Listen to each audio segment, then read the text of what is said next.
The harsh slap echoed through the dimly lit saloon, and Lillian Hayes stumbled backward, her cheek stinging as she caught herself against the rough-hewn bar. It wasn't the first time her employer had struck her, and she doubted it would be the last. The year was 1876, and in Copper Ridge, Arizona Territory, a woman without family or means had few options but to endure. "That's the third glass you've broken this week, girl," growled August Thornton, the saloon's owner and Lillian's employer of 3 years. His face, weathered by sun and whiskey, contorted with disdain. "It's coming out of your wages." "Yes, Mr. Thornton," Lillian replied, keeping her eyes downcast as she knelt to gather the shattered glass. Her fingers trembled slightly, but she kept her composure. At 24, she'd learned that showing weakness only invited more cruelty. The Frontier Saloon was bustling despite the early hour. Miners and cowboys filled the tables, their laughter and conversation creating a din that almost drowned out the tinny piano in the corner. Lillian worked quickly, clearing the broken glass before returning to her duties serving drinks. Her calico dress was faded but clean, her auburn hair pulled back in a simple knot at the nape of her neck. Though the years of hard work had roughened her hands, they hadn't diminished her natural beauty, a fact that brought her as much trouble as it did occasional kindness from the patrons. "Another whiskey for the gentleman in the corner," called Martha, the older barmaid who had shown Lillian the ropes when she'd first arrived in town, desperate and alone. Lillian nodded, filling a glass with the amber liquid before making her way through the crowded room. She placed the drink on the table without looking at the customer, as was her habit. "Thank you, miss," came a deep voice, different from the usual rough tones of the local men. Despite herself, Lillian glanced up and met a pair of the most startlingly blue eyes she'd ever seen. They belonged to a man she didn't recognize, a stranger, which was unusual in their small mining town. He wore a dark Stetson, pushed back slightly on his head, revealing sun-lightened brown hair. His face was tanned but clean-shaven, with lines at the corners of his eyes that suggested he smiled often. "You're welcome," she murmured, turning quickly to head back to the bar. "New face in town," Martha commented when Lillian returned. "Handsome one, too." Lillian shrugged, unwilling to engage in gossip while Thornton was within earshot. "Just another drifter, I imagine." The day wore on, the saloon growing more crowded as the sun set. Lillian's feet ached, but she moved efficiently between tables, collecting empty glasses and delivering full ones. She'd become adept at avoiding wandering hands and ignoring crude comments, skills as necessary as knowing how to pour a proper drink. Near midnight, when the crowd was at its rowdiest, trouble erupted. 2 miners, flush with gold dust and whiskey, began arguing over a card game. Before anyone could intervene, punches were thrown. Lillian stepped back, pressing herself against the wall as the fight spread, tables overturning and glasses shattering. Thornton emerged from his office, shotgun in hand. "Enough," he roared, firing a shot into the ceiling. Plaster dust rained down and the room fell silent. "Take it outside or clear out," the miners, bloodied but cooled by the gunshot, grumbled and headed for the door. In their wake, they left a scene of destruction: broken chairs, spilled drinks, and scattered cards. "Clean this mess up," Thornton ordered, his cold eyes landing on Lillian. "And be quick about it. We're still open for business." She nodded, reaching for a broom. As she began sweeping, she noticed the stranger with the blue eyes helping to right an overturned table. "You don't have to do that," she said quietly. He looked up, those eyes crinkling slightly at the corners. "I don't mind. Seems like you could use a hand." His voice carried a slight southern drawl, smooth as honey. Up close, she could see he was older than she'd first thought, perhaps in his early 30s, with a strong jaw and broad shoulders beneath his simple but well-made clothes. "I'm Blake Reeves," he offered, extending a hand. After a moment's hesitation, she took it briefly. "Lillian Hayes." "Pleasure to meet you, Miss Hayes, though I wish it were under better circumstances." Before she could respond, Thornton's voice cut through the room. "Girl, less talking, more cleaning." Lillian flinched almost imperceptibly, quickly returning to her task. She felt Blake's eyes on her but didn't look up again. The night finally wound down in the early hours of the morning. As Lillian swept the floor one last time, her shoulders aching with exhaustion, Thornton approached, counting the day's earnings. "You're short again," he said without looking at her. She stiffened. "That can't be right. I've been careful with Are you calling me a liar?" His voice dropped dangerously. "No, sir, but your debt's growing, girl. 3 years you've been working it off, and you're no closer than when you started. The debt. The invisible chains that kept her bound to this place, to this man. When she'd arrived in Copper Ridge, fleeing an abusive uncle after her parents' deaths, she'd had nothing. Thornton had offered her a job and a place to stay for a price. Room, board, and advance wages that somehow never seemed to diminish no matter how many hours she worked. "I'll do better tomorrow," she said, the words hollow after so many repetitions. "See that you do. Now get upstairs." "I don't want to look at you anymore tonight." Lillian climbed the narrow stairs to her small room above the saloon. It was barely large enough for a bed and a washstand, but it was hers, or as close to hers as anything could be in her indebted state. She washed her face and hands in the cold water, then changed into her nightdress. As she sat on the edge of the bed, brushing out her long hair, she allowed herself a moment of weakness. Tears slid silently down her cheeks, but she made no sound. Crying wouldn't change anything. Nothing would, it seemed. Outside her window, the stars glittered over the Arizona desert, indifferent to her troubles. In the morning, she would rise before dawn and start all over again, serving drinks and enduring Thornton's temper, clinging to the fading hope that someday, somehow, she would be free.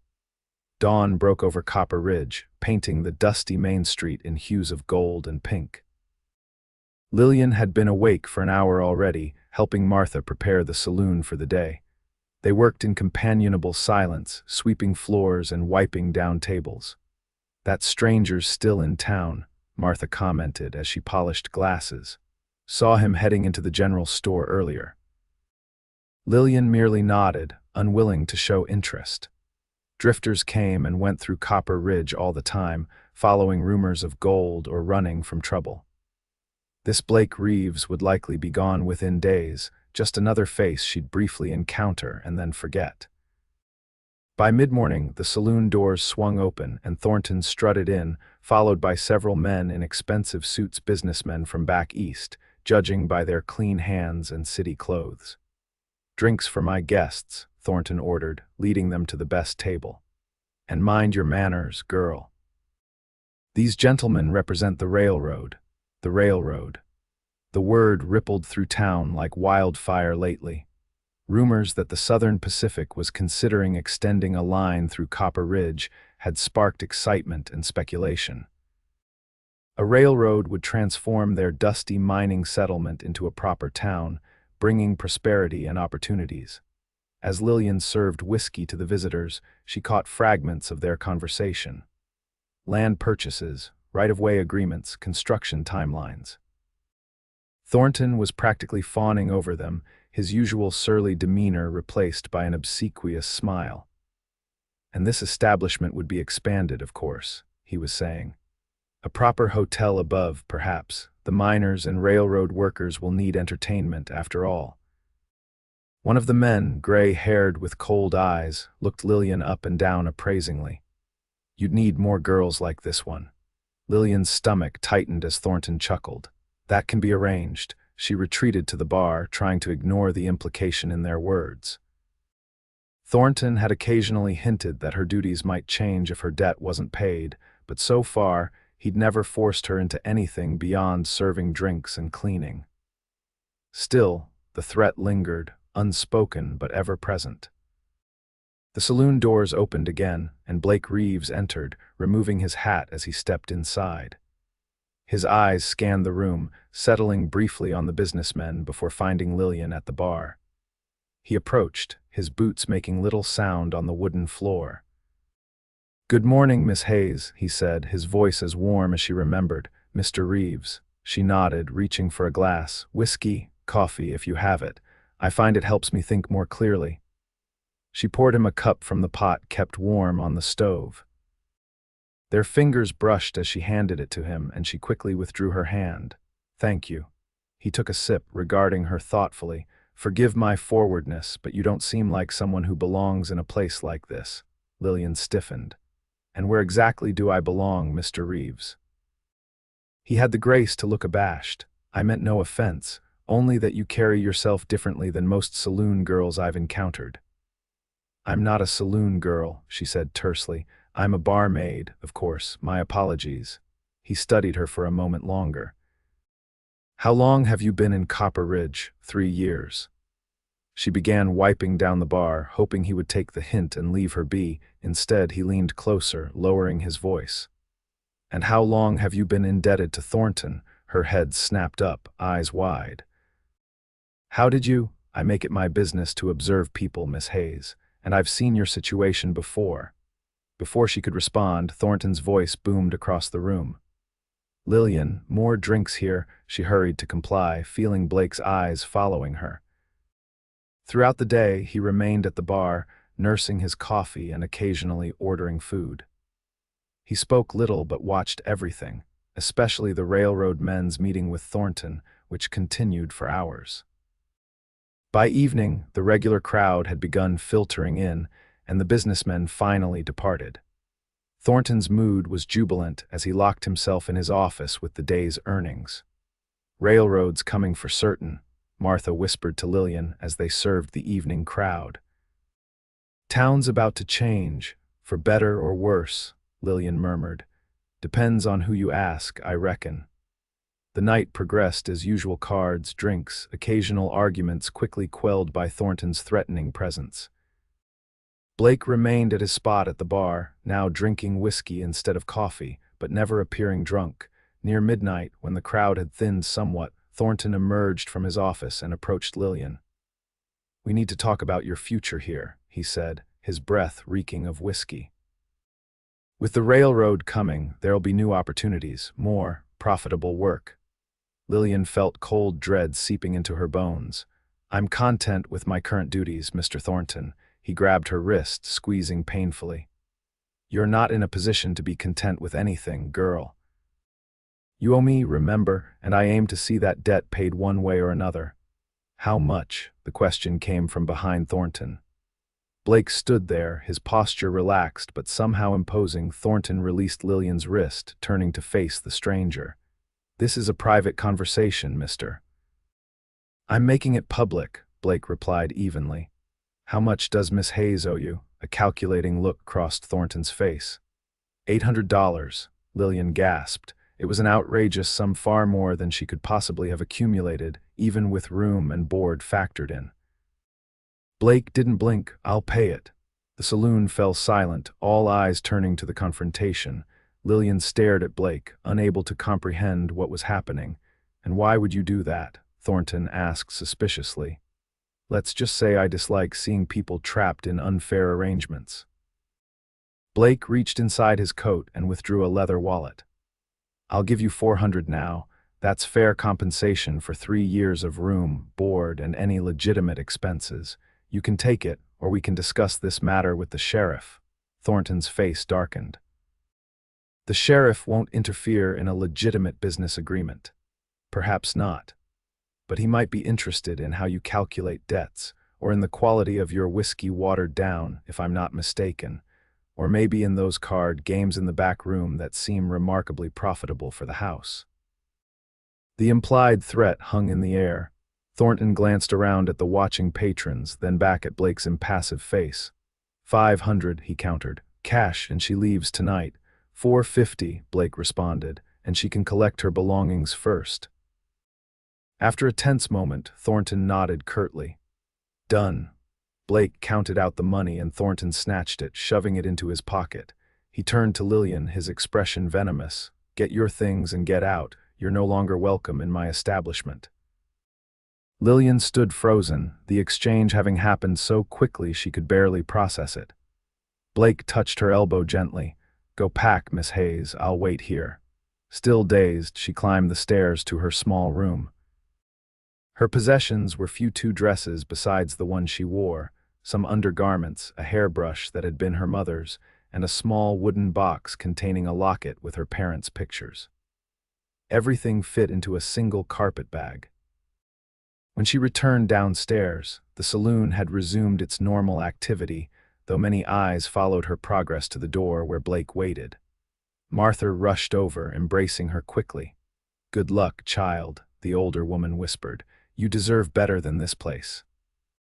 Blake held the door open, and Lillian stepped out into the cool night air, truly free for the first time in 3 years. The stars overhead seemed brighter somehow, the breeze against her face sweeter. "Thank you," she said when they were a safe distance from the saloon. "But I don't understand why you would do this for a stranger." Blake smiled, the moonlight illuminating his face. "Let's just say I recognize injustice when I see it. No one deserves to be treated as property." "I can't repay such a sum," she admitted, "at least not anytime soon." "I don't expect repayment." He paused, considering his next words carefully. "But I do have a proposition for you, Miss Hayes, a legitimate one," he added quickly, seeing her expression. "I own a ranch about 15 miles north of here. It's modest but growing. I'm in need of someone to help with the cooking and housekeeping. The position would include room and board, plus fair wages."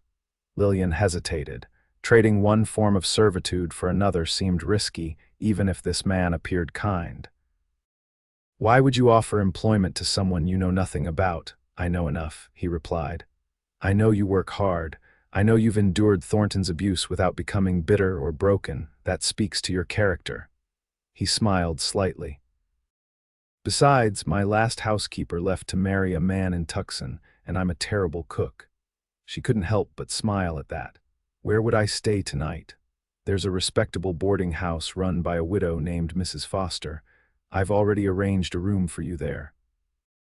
Tomorrow, if you decide to accept my offer, I'll return with a wagon to take you to the ranch." The thoughtfulness of this gesture surprised her. "You planned all this." "I've been watching Thornton's operation for several days," he admitted. "Originally on other business, but your situation concerned me." They had reached the boarding house, a neat 2-story building on the quieter end of town. Light shone from the windows despite the late hour. "Think about my offer overnight," Blake said, handing her a folded piece of paper. "This has the details of the position, including wages. I'll return at noon tomorrow for your answer either way." He tipped his hat and turned to leave, then paused. "Miss Hayes." "Yes," his blue eyes held her steadily. "For what it's worth, I saw how Thornton treated you, how he spoke to you. You should know you're not nothing. You're everything that's decent in a place that's forgotten what decency looks like." Before she could respond, he walked away, disappearing into the shadows of the sleeping town. Mrs. Foster proved to be a kind, maternal woman who asked few questions, providing Lillian with a clean, comfortable room and promising breakfast in the morning. Exhausted but too wired to sleep, Lillian sat on the edge of the bed and opened Blake's note. The terms were generous, far more than she'd earned at the saloon, with Sundays off and holidays recognized. There was a brief description of the ranch, the Light Creek Ranch, and the duties expected of her. It was all straightforward, proper, and more opportunity than she'd dared hope for in years. Still, caution warned her against trusting too quickly. Men rarely did things without expecting something in return, in her experience. Yet there had been something in Blake's eyes, a sincerity, a respect that she wasn't accustomed to seeing. She fell asleep pondering her limited options, the weight of her newfound freedom both exhilarating and terrifying. Morning brought clarity, after a hearty breakfast and gentle questioning from Mrs. Foster, who spoke highly of that Reeves fellow and his reputation for fair dealing. Lillian made her decision. When Blake arrived precisely at noon, driving a well-maintained wagon pulled by 2 handsome bay horses, she was waiting with her carpet-bag packed. "I accept your offer, Mr. Reeves," she said formally. "Though I must warn you, my cooking skills are adequate at best." He smiled, the expression transforming his serious face. Adequate is a significant improvement over my own efforts, Miss Hayes. Welcome aboard. The journey to Light Creek Ranch took several hours, following a rutted trail that wound through scrubby desert and climbed into pine-covered foothills. As they traveled, Blake spoke of his ranch, 2,000 acres, mostly grazing land for cattle, with some horses he bred and trained. He'd purchased it 4 years ago from a retiring rancher and had been slowly expanding operations since. It's not the biggest spread in the territory, he acknowledged, but the water's reliable and the grazing good. We run about 800 head of cattle, mostly Herefords. Lillian asked. I have 4 ranch hands, Louis and his son Miguel, who've been with the place since before I bought it, and 2 brothers, Tom and Jack Blackwood. Good men, all of them. They bunk in the ranch house during winter, but this time of year, they stay in the bunkhouse about 100 yards from the main house. Lillian nodded, trying to picture her new home and what would be expected of her.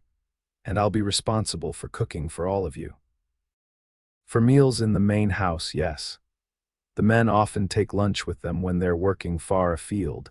Breakfast and dinner are the main meals to prepare. He glanced at her. If it seems too much, I can arrange. No, she interrupted. I can manage. I just want to understand my duties clearly. He nodded approvingly. Honesty is important. If anything becomes overwhelming, I expect you to say so. The landscape grew greener as they climbed, mesquite giving way to junipers and then ponderosa pines. Finally, they crested a ridge and Blake drew the wagon to a halt. There it is, he said. Light Creek Ranch. Below them stretched a picturesque valley, bisected by a stream that glinted silver in the afternoon sun. Nestled against the base of a hill stood a substantial log house with a wide porch, smoke curling from its stone chimney. Nearby were several outbuildings, a barn, what must be the bunkhouse, corrals, and pens. Cattle dotted the grassland beyond, and horses grazed in a fenced pasture closer to the house. It's beautiful, Lillian breathed, genuinely impressed. Blake's expression softened with pride. It's home. They continued down into the valley, following a well-maintained road. As they approached the house, Lillian noted flower beds along the porch and curtains at the window's touches that suggested a woman's hand in the not-too-distant past. Was there a Mrs. Reeves? She asked before she could stop herself. Blake's hands tightened briefly on the reins. There was Caroline. She passed 3 years ago, fever. I'm sorry, Lillian said softly. I shouldn't have pried. It's a natural question. His voice was steady, though his eyes had grown distant. We were married 5 years. She loved this place, helped me choose it, after she died. Well, that's when I threw myself into expanding the ranch. Keeps the mind occupied. Lillian understood that strategy all too well. After her parents' deaths when she was 18, she'd worked herself to exhaustion daily just to avoid thinking about her loss. They pulled up before the house, and Blake jumped down, coming around to help her from the wagon. His hands were strong and calloused at her waist as he lifted her down, but he released her immediately, maintaining a respectful distance. I'll show you around, then let you get settled, he said, leading her up the porch steps. The house was larger than it appeared from outside, with a spacious main room that served as both parlor and dining area, complete with a massive stone fireplace. The kitchen was well equipped if somewhat disorganized, with a large wood-burning stove, a pump for water at the sink, and ample workspace. Beyond were 4 bedrooms, Blake's at the end of the hall, a smaller one that would be Lillian's, and 2 others that he explained were for guests or the hands during particularly harsh weather. The previous housekeeper, Mrs. Winters, kept things running smoothly, Blake explained as they returned to the kitchen. Since she left 6 weeks ago, we've been managing poorly on our own, as you can see. He gestured to the stack of dishes in the sink and the general disarray of the cupboards. Lillian suppressed a smile, already mentally organizing the tasks needed to bring order to the chaos. I'll have it sorted out in no time, she assured him. I don't doubt it. He hesitated. There's one more thing you should know. I didn't hire you just because I needed a housekeeper, though I certainly do. I also wanted to offer you a fresh start, away from Thornton and the kind of life he was pushing you toward. Lillian met his gaze steadily. I appreciate that, Mr. Reeves, truly. But I need to know, what do you expect from me in return? Men don't usually help women without wanting something. His expression remained serious. I expect honest work for fair pay, nothing more. You'll have your own room with a lock on the door, and my word that neither I nor any man on this ranch will bother you in that way. He paused. I know my word doesn't mean much to you yet, but I hope in time you'll see it's good. Something in his straightforward manner reassured her. Thank you. I'll do my best to earn my keep. I'm sure you will, he smiled slightly. I'll bring in your bag and then leave you to get settled. Dinner is usually at 6, but given the circumstances, don't worry about cooking tonight. We can manage with cold ham and bread. Nonsense, Lillian replied, already rolling up her sleeves. I'll have a proper meal ready by 6. Blake looked like he might argue, but then nodded. As you wish. I'll be in the barn if you need anything. The hands should be back around 5:30. True to her word, by 6 o'clock Lillian had not only prepared a simple but hearty meal of fried potatoes, beans, and the ham Blake had mentioned, but had also made considerable progress organizing the kitchen. She'd found flour, sugar, and other staples, and had even managed to bake a batch of biscuits that filled the house with a welcoming aroma. She heard the men before she saw them boots on the porch, voices calling greetings to Blake. Taking a deep breath, she smoothed her hair and straightened her apron, preparing to meet her new colleagues. Blake entered first, followed by 4 dusty, trail-worn men who stopped short at the sight of her. Gentlemen, Blake said, this is Miss Lillian Hayes, our new housekeeper.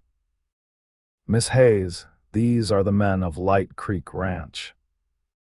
He introduced them one by one. Luis Mendoza, a weathered Mexican man in his 50s with kind eyes, his son Miguel, about 20 with a shy smile, and the Blackwood brothers, Tom and Jack, both tall and red-headed, with freckled faces that made them look younger than their mid-20s.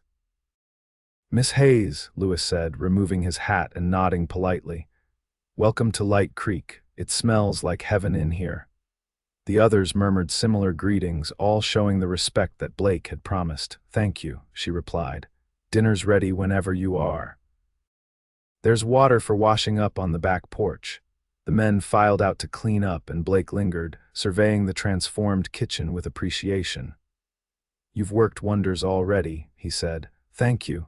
It's what you're paying me for, she reminded him, but couldn't help returning his smile. Dinner was a revelation for Lillian. After years of serving rowdy, often disrespectful patrons at the saloon, sitting at a table with men who spoke politely, passed dishes without grabbing, and even engaged her in conversation, was a novel experience. Blake sat at the head of the table, setting a tone of respectful camaraderie that the others followed. This is the best meal I've had since Mrs. Winters left, Jack Blackwood declared, reaching for another biscuit. No offense to the boss's cooking, Blake chuckled. None taken. I'm well aware of my limitations in the kitchen. Miss Hayes, Luis said, you have made these hungry men very happy tonight. Lillian felt herself blushing slightly at the praise.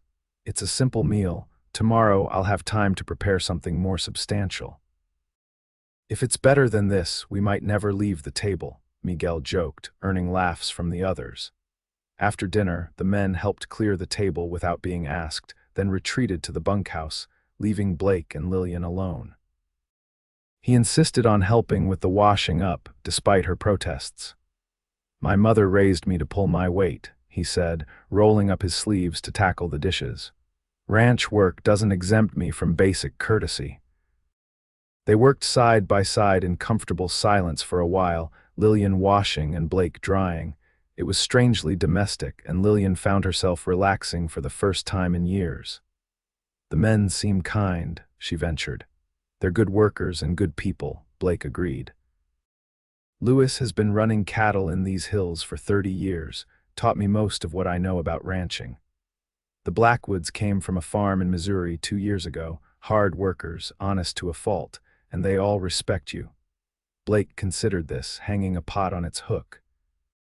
Respect is earned, not demanded. That was something my father taught me. He glanced at her. I suspect you haven't encountered much of that lately. Not from men in positions of power, no, she admitted. Well, things are different here. He set down the towel, having finished the last dish. I should let you rest. You've had a long day of changes. Mr. Reeves, she said impulsively as he turned to leave. I want to thank you again, not just for the position, but for seeing me, as a person, I mean. He studied her for a moment, his blue eyes serious. You're welcome, Miss Hayes. But I simply treated you as you deserve to be treated. Nothing extraordinary about that. But it was extraordinary to Lillian, who had grown accustomed to being viewed as little more than a convenience or an object. She watched him leave, then locked the kitchen door behind him and retreated to her room, where she prepared for bed in the unfamiliar but welcome privacy. Her new room was small but comfortable, with a real bed instead of a lumpy cot, clean linens, a chest of drawers, and even a small mirror on the wall. A window looked out over the valley, framing a view of stars scattered like diamond dust across the night sky. As she lay in bed, listening to the unfamiliar sounds of the countryside, the distant lowing of cattle, the chirp of crickets, the soft hooting of an owl, Lillian felt the first stirrings of something she hadn't experienced in a very long time. Hope. The days at Light Creek Ranch quickly fell into a rhythm.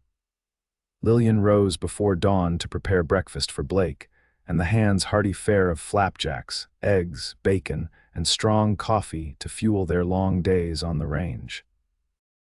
After they departed, she turned her attention to the house, cleaning, organizing, and gradually putting her own stamp on the place.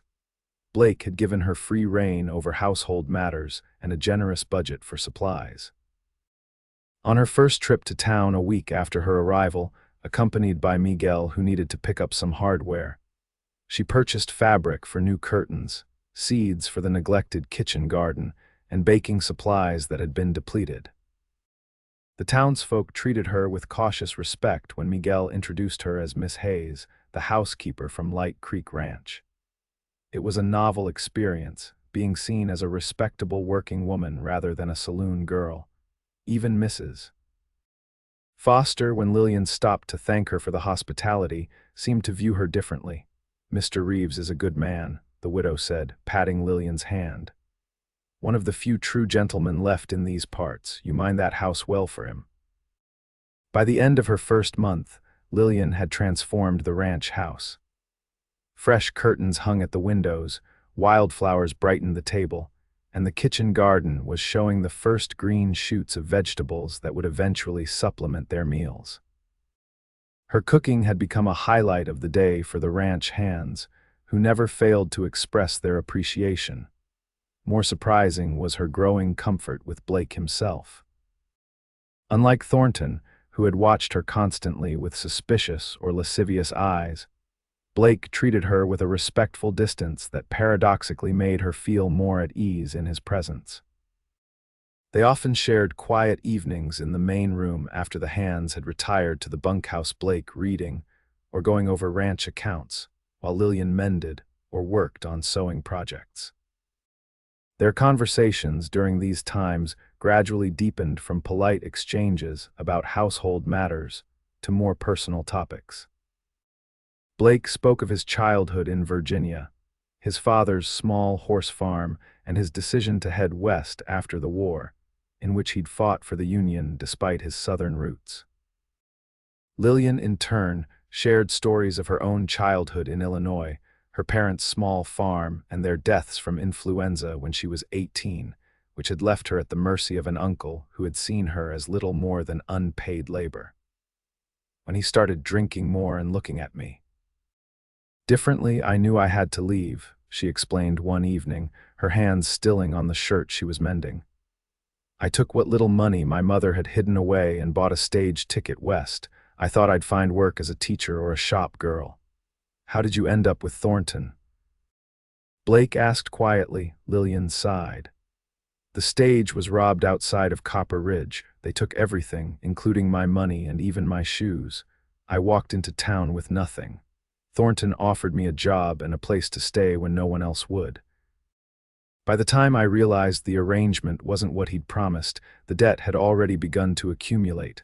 Blake's expression darkened. Men like Thornton prey on the vulnerable. It wasn't your fault.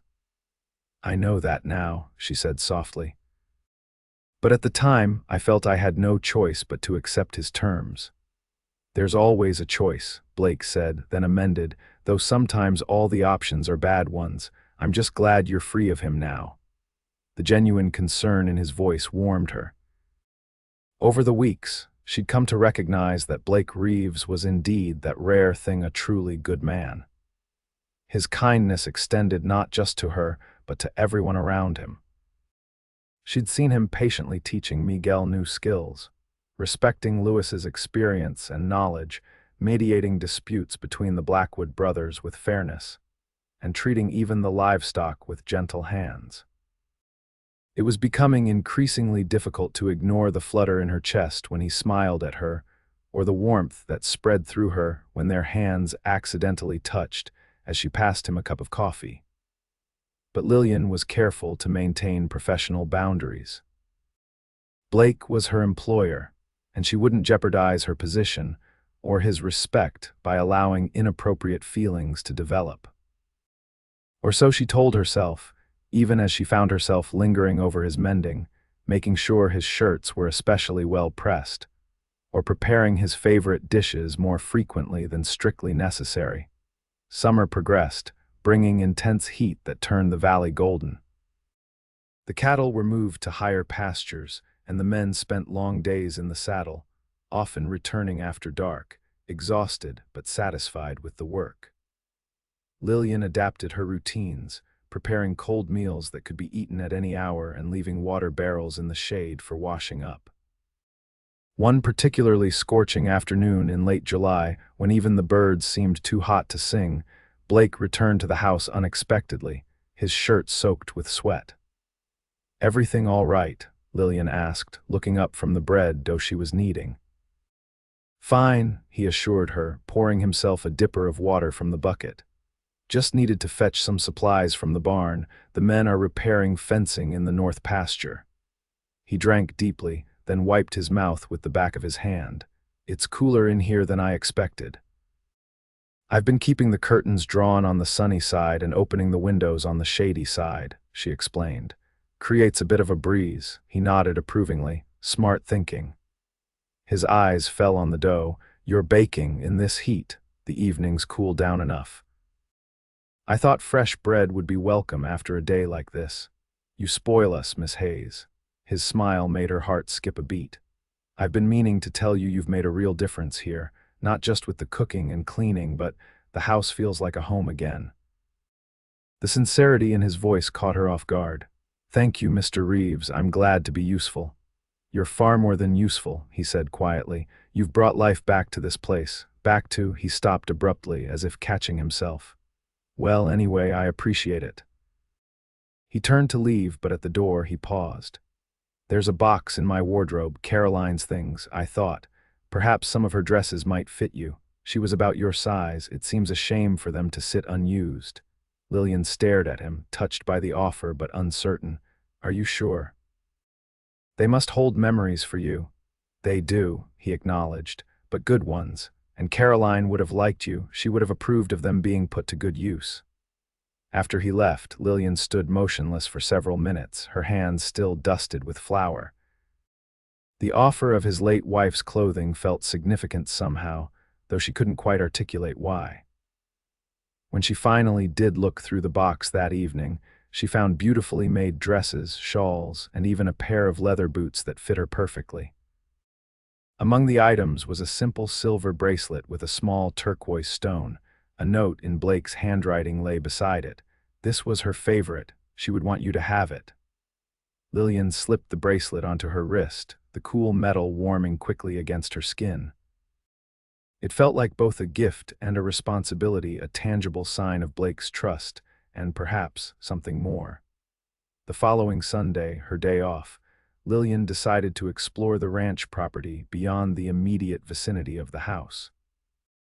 Dressed in one of Caroline's lighter dresses, a pale blue cotton that was far finer than anything she'd owned before, and the comfortable boots. She set out after breakfast, following a path that led toward the creek that gave the ranch its name. The morning was pleasantly warm rather than scorching, and the landscape was alive with the buzzing of insects and the calls of birds. She found the creek about a quarter-mile from the house, its clear water flowing over smooth stones.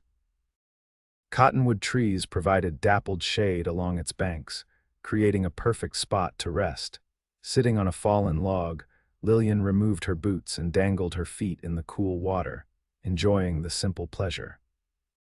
She had brought a book one borrowed from Blake's modest library, but found herself simply watching the play of light on water instead, lost in thought. "It's a beautiful spot, isn't it?" She startled at Blake's voice, turning to find him approaching on horseback. He dismounted smoothly, leading his horse to drink from the creek. "I didn't mean to intrude on your day off," he said, "but I saw you heading this way and thought I should mention that there's a bend in the creek about 100 yards upstream that makes a perfect swimming hole. Deeper water, sandy bottom." "That sounds wonderful," Lillian replied, suddenly aware of how the blue dress brought out the auburn highlights in her hair, if Blake's lingering gaze was any indication. "Though I'm not much of a swimmer, the water's calm enough to learn." He hesitated. "I could show you sometime. When it's proper, I mean. Perhaps Lewis's wife could accompany you when she visits next month." The idea of Blake teaching her to swim, of his hands supporting her in the water, brought a flush to Lillian's cheeks that had nothing to do with the sun. "I'd like that," she said softly. He smiled, then gestured to the book beside her. "Thoreau, what do you think of him?" "He has interesting ideas about simplicity and self-reliance," she replied, grateful for the change of subject. "Though I think he underestimates how difficult true independence can be, especially for a woman." Blake nodded thoughtfully. A fair criticism. Thoreau had the luxury of being a man in a society that favors men. You recognize that inequality, many don't. "I've seen enough of the world to know that capability and character have little to do with gender." He met her eyes. "Some of the strongest, most capable people I've known have been women." There was something in his gaze that made Lillian's heart race. For a moment it seemed he might say more, but instead he cleared his throat and turned back to his horse. "I should let you enjoy your solitude. That was my intention in mentioning the swimming hole, not to disturb your peace." "You're not disturbing me," she said quickly. "You could. Join me if you like. It's your land, after all." He hesitated, then tethered his horse to a nearby tree and sat on the log beside her, leaving a respectful distance between them. They talked easily about books they'd read, places they'd seen, and their hopes for the ranch's future. Blake spoke of expanding the herd, possibly adding more horses for breeding and building a larger barn. "And you?" he asked. "What are your hopes for the future, Lillian?" It was the first time he'd used her given name, and it felt intimate in a way that both thrilled and frightened her.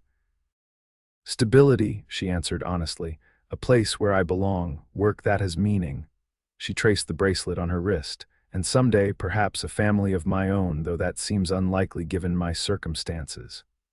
"Why unlikely?" he asked quietly. She gave him a wry look. "A woman with my background, working as a housekeeper, not exactly the most eligible prospect for a respectable marriage." "Your past doesn't define you," Blake said firmly, "and any man worth having would see your true value." Their eyes met, and for a breathless moment, Lillian thought he might reach for her hand. Instead, he stood, breaking the spell. "I should get back. The men will be wondering where I've gone." "Of course," she murmured, confused by the sudden shift in his demeanor. As he mounted his horse, he looked down at her with an unreadable expression. "That dress suits you. Blue is your color." Before she could respond, he had turned his horse and was riding away, leaving Lillian to wonder what had just transpired between them. August brought thunderstorms that cooled the air, but raised new concerns about lightning strikes and flash floods. The ranch hands worked tirelessly to secure livestock and repair damage from high winds and rain. Lillian found herself preparing extra meals, as the men often worked through the night during the worst of the weather. One particularly violent storm hit just after sunset, the sky turning an eerie green-black before unleashing fury upon the valley. Lightning split the darkness every few seconds, followed by crashes of thunder that shook the house to its foundations. Rain pounded the roof like 1,000 hammers, and wind howled around the eaves. Blake and the hands had been out checking on a group of cattle in the lower pasture when the storm hit. As the hours passed with no sign of their return, Lillian grew increasingly anxious. She kept coffee hot on the stove and soup simmering, pacing between the kitchen and the front window, straining to see through the deluge. Just after midnight, when the storm was at its height, the front door burst open. Blake stumbled in, drenched to the skin and supporting Miguel, whose face was pale with pain. "Lillian," Blake called over the howl of the wind. "We need help." She rushed forward, helping him guide the young man to a chair. "What happened?" "Horse spooked at the lightning," Blake explained, water streaming from his hat and clothes onto the floor. "Threw him against a rock, might be broken ribs, maybe worse. The others are securing the horses." Lillian immediately took charge, her years of dealing with injuries at the saloon proving useful. "Get his shirt off. I'll fetch bandages and whiskey." By the time she returned with supplies, Lewis and the Blackwood brothers had also made it back to the house, all of them soaked and exhausted. While Lewis tended to his son with Lillian's help strapping his ribs tightly and giving him whiskey for the pain, she directed the others to strip off their wet things and wrap themselves in the blankets she provided. "The doctor can't come in this weather," Blake said, toweling his hair dry. "We'll have to manage until morning. He'll be all right," Lillian assured them, particularly Lewis, whose weathered face was creased with worry. "The ribs are cracked, not broken through, no sign of bleeding inside. Rest and careful binding will heal him." The storm raged on, making it impractical for the men to return to the bunkhouse. Lillian quickly arranged sleeping spaces, Miguel in one spare bedroom, Lewis in the other, and the Blackwood brothers on pallets before the fire in the main room. Blake insisted they use the dry clothing and bedding, saying he would manage with what remained. Once the others were settled, Lillian found Blake in the kitchen, still in his damp clothes, stoking the stove to heat more water. "You need to get dry before you catch your death," she scolded gently, taking the poker from his hands. "There are some of your clothes in the mending basket, not ideal, but better than what you're wearing now." He nodded tiredly, too exhausted to argue. When he returned a few minutes later in dry trousers and a shirt with a half-finished repair on one sleeve, Lillian had hot coffee waiting. "Thank you," he said, accepting the cup gratefully, "for everything. You handled this situation like you've been managing ranch emergencies all your life." "Hardly," she demurred, "but I've dealt with my share of injuries. The saloon saw plenty of fights." Blake sat heavily at the table, the events of the night clearly catching up with him. "Still, you kept your head, knew exactly what to do." He looked up at her with undisguised admiration. "You continue to surprise me, Lillian Hayes." Something in the way he said her name, or perhaps it was the vulnerability of the moment his hair tousled, his guard down, made her bold. "Why did you really help me that night in the saloon?" she asked quietly. "The truth." He considered her for a long moment, his blue eyes serious in the lamplight. "The first reason I gave you was true. I hate seeing people trapped in unfair situations, but there was more." He set down his coffee cup. "From the moment I walked into that saloon and saw you, something shifted. The dignity you maintained despite Thornton's treatment, the kindness you showed to the other girls, the quiet strength in your eyes. I couldn't look away." Lillian's heart raced at his words. "You noticed all that in a few days." "I notice everything about you," he said simply. "I have from the beginning." The admission hung between them, changing the air in the room. Lillian found herself moving closer, drawn by the raw honesty in his face. "Blake," she said softly, using his given name for the first time. A crash of thunder directly overhead made them both jump, breaking the moment. From the other room came sounds of the Blackwood brothers stirring, disturbed by the noise. Blake stood, putting a careful distance between them. "You should get some rest, it's been a long night. And you?" she asked. "I'll check on Miguel once more, then try to sleep in my chair. Dawn will be here before we know it." He was right, of course. The storm had created practical problems that needed attention, and the house was full of people. Whatever had been about to happen between them would have to wait. "Good night, then," she said, reluctantly turning toward her room. "Lillian," he called softly after her. When she looked back, his expression was complex desire mingled with restraint, hope with uncertainty. "We'll finish this conversation when the time is right." She nodded, understanding both his promise and his hesitation. "I'll hold you to that." As she lay in bed listening to the storm gradually subsiding, Lillian reflected on how dramatically her life had changed in just a few months. From a woman trapped in servitude, seen as nothing but a convenience by a cruel employer, she had become someone valued, respected, and if Blake's words were any indication, desired by a man who saw her true worth. The thought both exhilarated and terrified her. After years of protecting herself from men's attention, the idea of welcoming it, even craving it from Blake, was a seismic shift in her world.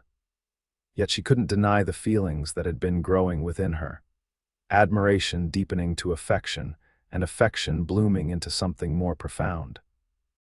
Tomorrow would bring new challenges, Miguel's care, storm damage to assess, and the complicated dance of acknowledging what had almost happened between her and Blake.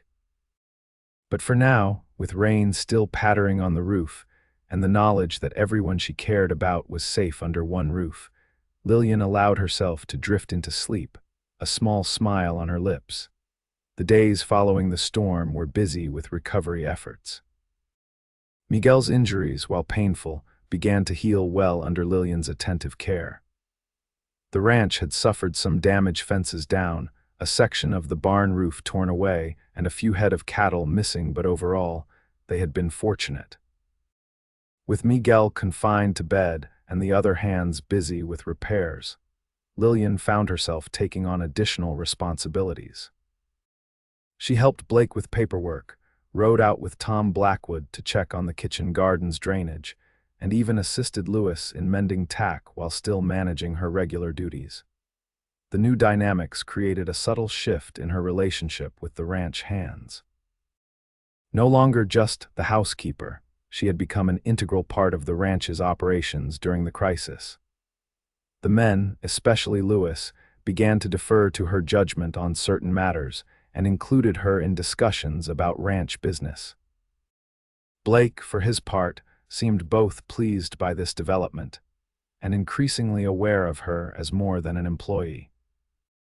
His eyes followed her movements when he thought she wasn't looking, and he found reasons to seek her company throughout the day, bringing her wildflowers for the table, asking her opinion on ranch decisions, or simply sitting with her while she worked.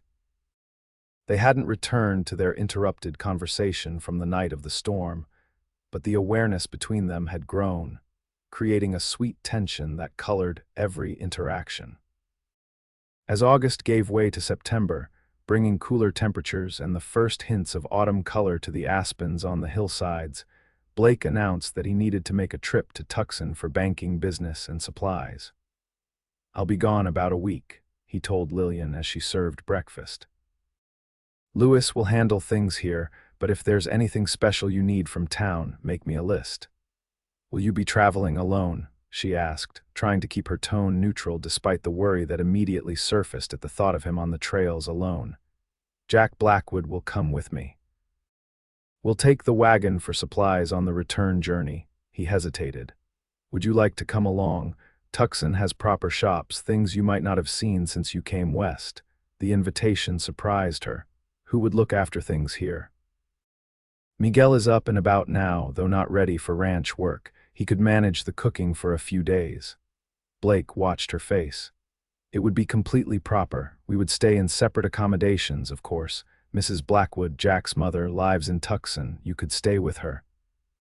The opportunity to see a real city again, to perhaps purchase fabric and supplies that weren't available in the small general store in Copper Ridge, was tempting.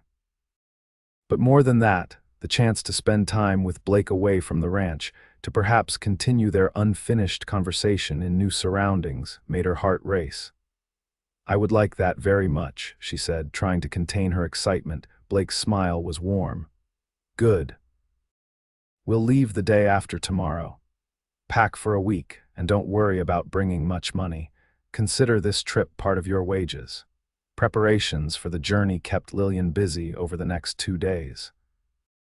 She baked extra bread and prepared meals that Miguel could easily manage in her absence, packed her few belongings into a small trunk that would fit in the wagon, and made detailed lists of supplies needed for the ranch. The morning of their departure dawned clear and cool, perfect for traveling. Blake had the wagon ready before sunrise, with Jack already mounted on his horse beside it. Lillian emerged from the house in one of Caroline's better dresses, a deep green traveling outfit with a matching bonnet, feeling both excited and nervous about the journey ahead. Blake's expression when he saw her was worth any uncertainty she felt. His eyes widened slightly, and a smile spread across his face that made her cheeks warm. "You look beautiful," he said simply, helping her up to the wagon seat. "That color suits you even better than the blue." The journey to Tucson took 3 days, following well-traveled roads south through increasingly varied landscapes. They camped each night under the stars, with Jack taking the first watch while Blake and Lillian talked quietly by the fire, then Blake standing guard while the others slept. Despite the propriety they maintained Lillian's bedroll, always positioned at a respectful distance from the men's. There was an intimacy to the journey that couldn't be denied. Sharing meals prepared over a campfire, pointing out interesting sights to one another, and simply existing together outside the defined roles of the ranch created a new closeness between them. On the second night, when Jack had gone to check on the horses, Blake finally broached the subject that had been simmering between them. "I've been thinking about our conversation during the storm," he began, his voice low. "About what I said regarding how I noticed you from the beginning." Lillian's heart skipped. "Yes.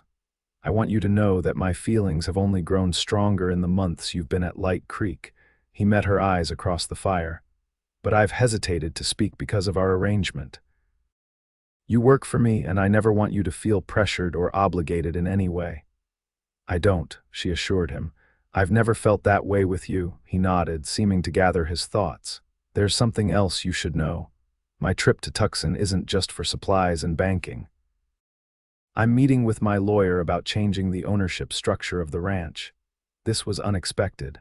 "Are you selling?" "No," he said quickly. "Just reorganizing, creating a partnership instead of sole ownership." He paused. "I've been considering asking Lewis to become a partner. He's earned it after all these years." "That's very generous of you," Lillian said, genuinely impressed by his willingness to share his success. "It's practical as much as generous. The ranch is growing, and I can't manage everything alone." His eyes held hers steadily. "And it would change things between us, Lillian. If I'm not your only employer, if your position doesn't depend solely on my goodwill. It might allow us to explore what's developing between us without the complications of our current arrangement."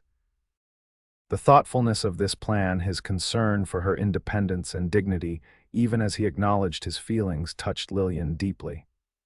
"You've considered this carefully," she observed. "I've thought of little else for weeks," he admitted. "I care for you, Lillian. More than I expected to care for anyone after Caroline. But I want to do this right, with respect for you and for what we might build together." Before she could respond, Jack returned to the campfire, and the moment for deeper conversation passed. But that night, as Lillian lay in her bedroll looking up at the vast canopy of stars, she felt a sense of possibility opening before her, like the wide Arizona sky, boundless and bright with promise. Tucson in 1876 was a bustling frontier town, far larger and more developed than Copper Ridge. Adobe buildings lined the streets, interspersed with newer wooden structures housing businesses that catered to the growing population. Soldiers from the nearby fort mingled with cowboys, merchants, and settlers, creating a vibrant, diverse atmosphere. Mrs. Blackwood proved to be a kindly widow who welcomed Lillian warmly into her small but comfortable home near the center of town.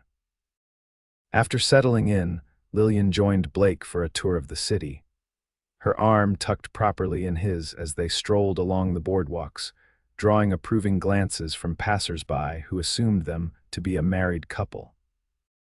"I have business at the bank and the lawyer's office tomorrow morning," Blake told her as they paused outside a dress shop with colorful fabrics displayed in the window. "But the afternoon is ours. I thought perhaps we might attend the theater tomorrow evening. There's a traveling company performing." "I'd like that very much," Lillian replied, trying to contain her excitement. She hadn't seen a proper theatrical performance since leaving Illinois. Blake smiled, clearly pleased by her enthusiasm. Then it settled. "And please," he added, nodding toward the dress shop, "select whatever you need. Consider it an advance on future wages if that makes you more comfortable, but I want you to have proper things for our evening out." Despite her protests that Caroline's dresses were more than adequate, Blake insisted, and Lillian finally relented, allowing herself the luxury of selecting fabric for a new dress that the shopkeeper's seamstress promised to have ready by the following afternoon. The next day passed in a whirl of activity. While Blake attended to his business matters, Lillian explored the shops with Mrs. Blackwood, purchasing small luxuries for the ranch house and personal items that had been impossible to obtain in Copper Ridge. By afternoon, her new dress was ready, a deep burgundy silk with delicate lace trim that the seamstress had worked on through the night to complete. When Blake called for her that evening, his reaction to her appearance was everything Lillian could have hoped for. He stood speechless for a moment, his eyes traveling from her carefully arranged hair, adorned with a simple pearl pin that had been her mother's, to the elegant lines of the dress that accentuated her figure far more than her usual practical attire. "You are stunning," he finally said, his voice slightly rough with emotion. "Absolutely stunning." The theater was crowded but festive, with kerosene lamps casting a warm glow over the audience. The performance, a melodrama about star-crossed lovers that ended happily, was perhaps not the finest theater Lillian had seen. But the experience of sharing it with Blake, feeling his arm against hers, and occasionally catching his glance during particularly moving scenes, made it magical. Afterward, they strolled back to Mrs. Blackwood's house, beneath a sky scattered with stars, the night air cool enough to justify Blake placing his coat around Lillian's shoulders. "Did you enjoy the evening?" he asked, his hand covering hers where it rested on his arm. "Very much," she replied. "It reminded me of times with my parents. We used to attend performances at the town hall back home. Nothing so grand as this, but my father loved music and drama." "They sound like good people," Blake said softly. "They would be proud of the woman you've become." Lillian felt tears threatening at his words. "I hope so. Sometimes I wonder what they would think of the choices I've made, the places I've ended up. They would see your strength, your resilience." Blake stopped walking, turning to face her, "The same qualities that I see and admire every day." In the silver moonlight, his face was earnest and open, and Lillian felt the last of her reservations melting away.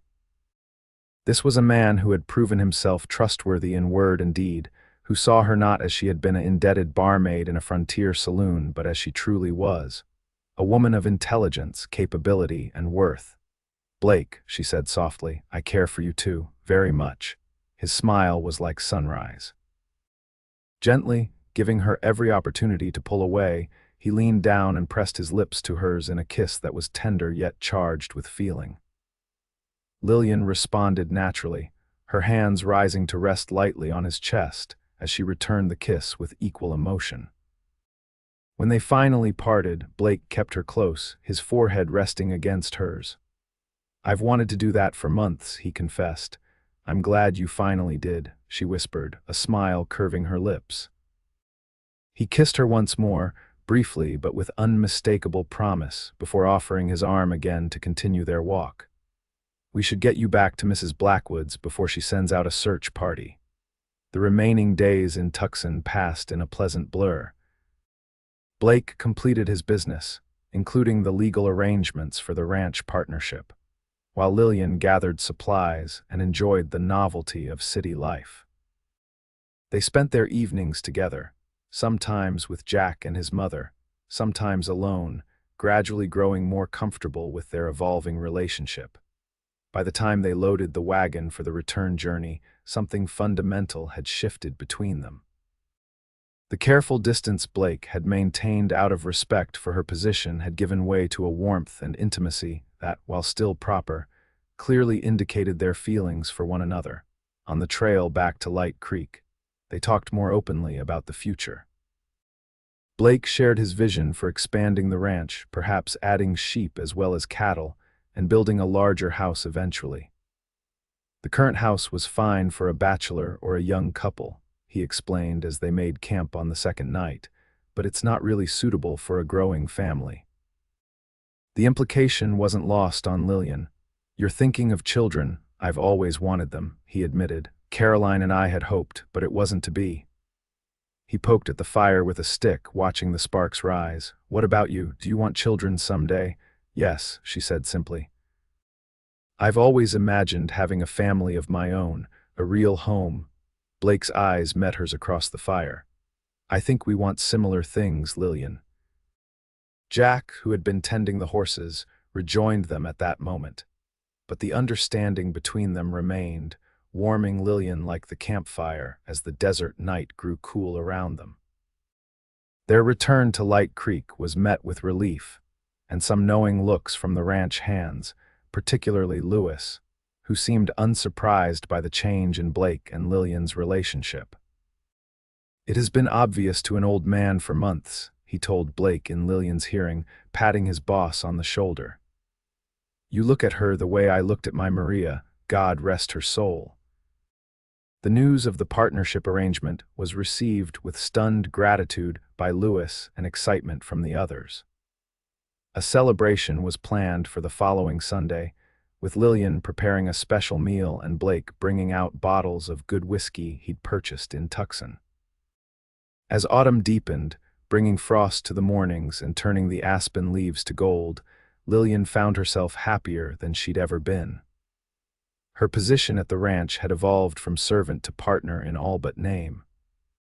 She managed the household, kept the books alongside Blake, and was included in all decisions regarding the ranch's operations.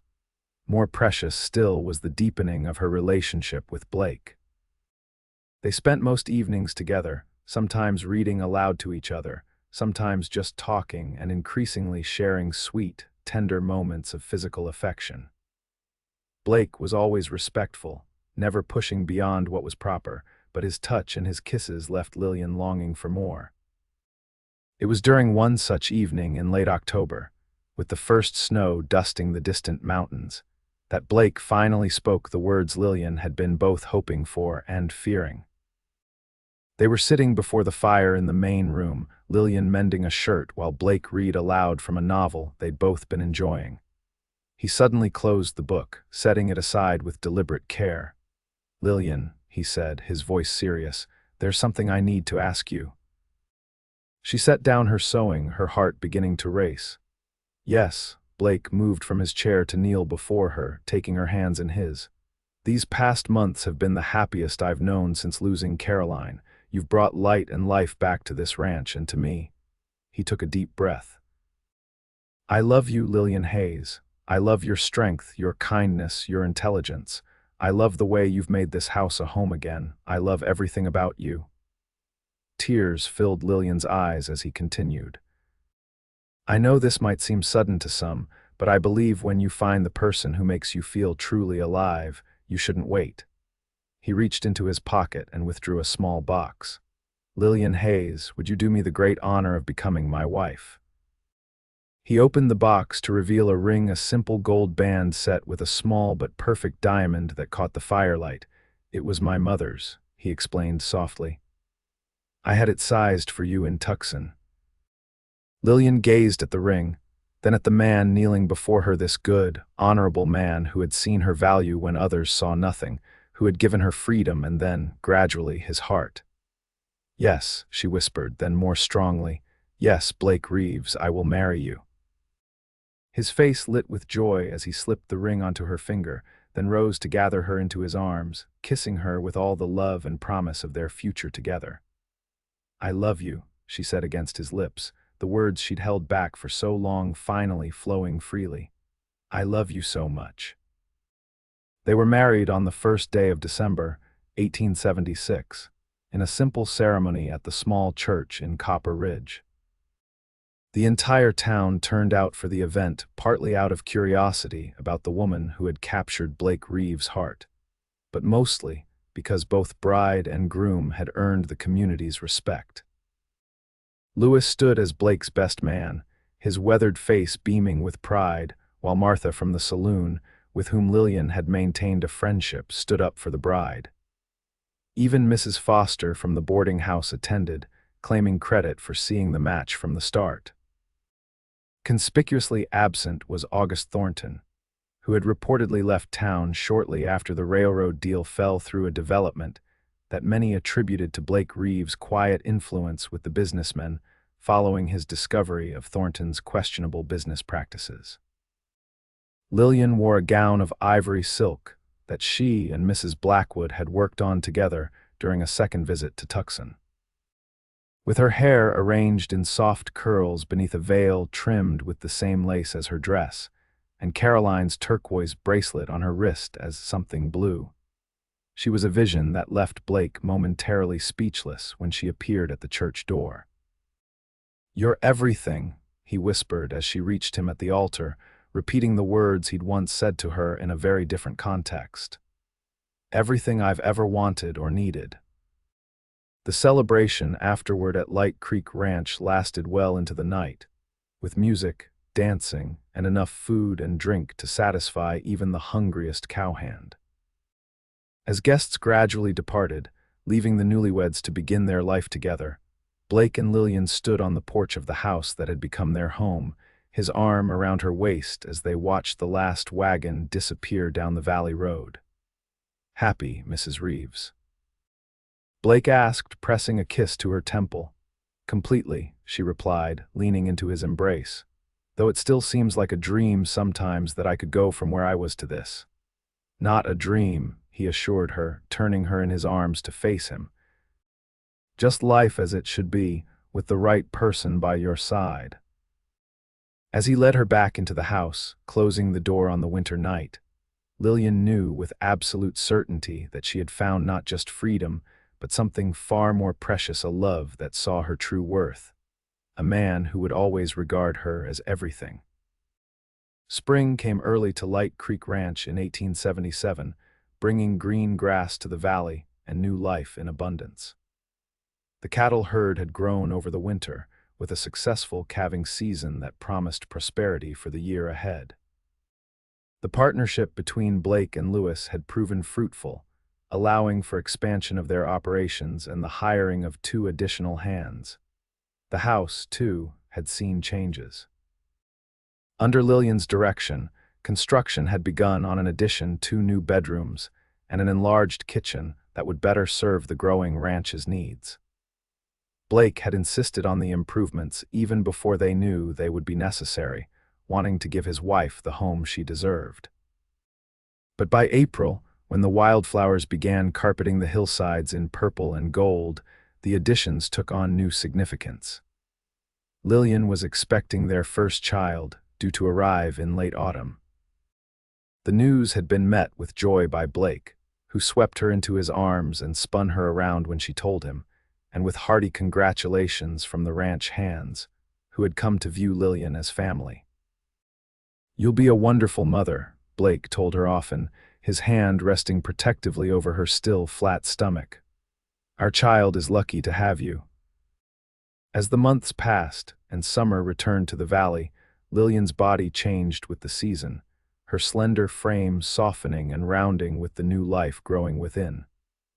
Blake treated her with such tender care that she sometimes had to remind him she wasn't made of glass. "Women have been having babies since the beginning of time," she would say, laughing, when he tried to prevent her from carrying even the lightest load. "I'm perfectly capable of fetching my own water." But secretly, she cherished his concern, so different from the dismissive treatment she had known from men before him. In Blake's eyes, she was precious not for what she could do for him, but simply for who she was: his wife, his partner, the mother of his child. By September, with the house additions completed and the nursery furnished with a cradle Blake had crafted himself, Lillian's thoughts turned increasingly to the future. Sitting on the porch one evening, watching the sunset paint the valley in shades of gold and crimson, she felt the baby kick strongly beneath her hand. "Active tonight," Blake observed, his arm around her shoulders as he sat beside her on the bench he'd built when her advancing pregnancy made chairs uncomfortable. "He knows his father's voice," Lillian replied, guiding Blake's hand to feel the movement. They didn't know if the baby was a boy or girl, but Blake had taken to referring to the child as he, while Lillian alternated, unwilling to commit to either prediction. "I've been thinking," she said after a comfortable silence, "about names." Blake smiled. "Have you now?" "And what names are you considering for our son, or daughter?" she corrected with a smile. "If it's a girl, I thought perhaps Caroline, after your first wife." She had made peace with Caroline's memory long ago, seeing her not as a rival but as the woman who had first taught Blake to love, who had helped shape him into the man Lillian adored. Blake's expression softened with emotion. "That's a beautiful thought, though not necessary." "I want to," Lillian insisted. "It feels right." "Then Caroline it shall be if we have a daughter," he kissed her temple. "And if it's a boy, Benjamin, after my father," she suggested, "though we could call him Ben for short." "Benjamin Reeves," Blake tested the name. "It has a strong sound to it. I like it." They sat in contented silence as twilight deepened around them, the first stars appearing in the darkening sky. Lillian leaned her head against Blake's shoulder, feeling utterly at peace. "I never thought I could be this happy," she murmured. "When I was working for Thornton, just trying to survive each day, happiness seemed like something that happened to other people." Blake tightened his arm around her. "You deserved so much better than that life. And now I have it," she said simply. "Because of you. Because you saw me when no one else did."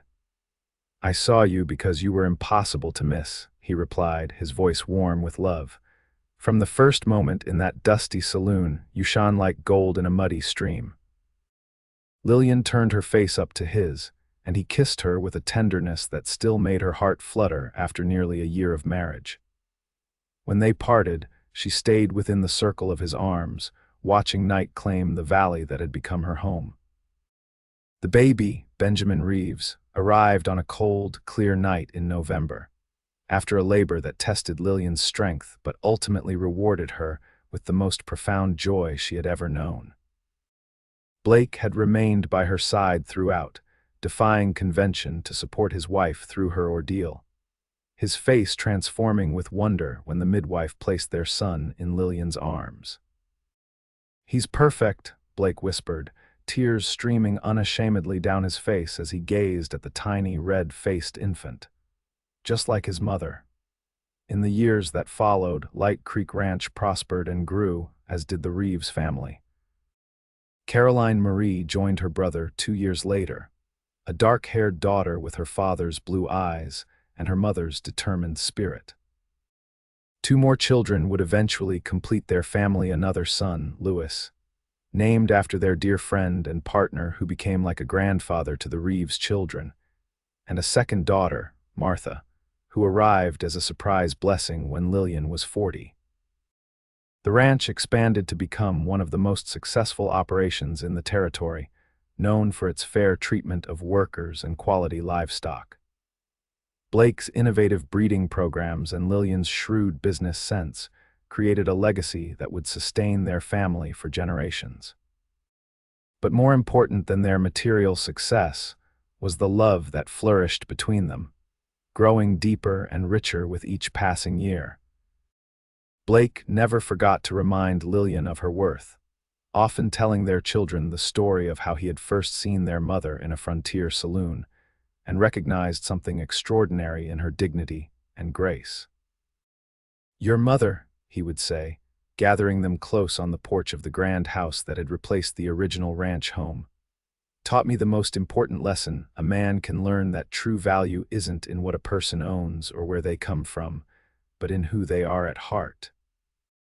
And Lillian, watching her husband with their children, would remember that desperate young woman she had once been, working for a man who saw her as nothing, and marvel at how completely her life had transformed when Blake Reeves had paid her debt and told her, with actions as much as words, "You're everything."